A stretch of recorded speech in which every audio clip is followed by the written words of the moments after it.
Hey guys, welcome to my channel. In this video, I'm gonna show you how you can sync your username on both your Facebook and Insta account.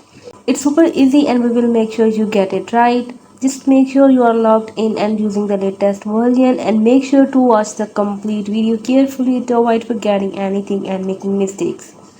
Let's get started. Open up the Facebook app, go to the menu icon, scroll down, and here you can see settings and privacy.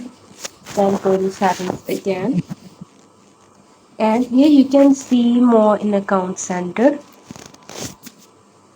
Now tap on your profile, and here you can see your account. Just tap on one of your account, and here you can see your account here. Sync profile info, just on that icon. Now here you can see manage your sync setting. Now here you can see username.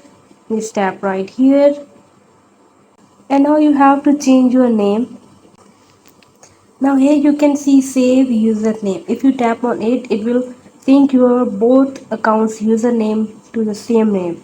Hope you guys like my video. Please consider showing your support by commenting, liking, sharing and subscribing to my channel for more valuable content in the future.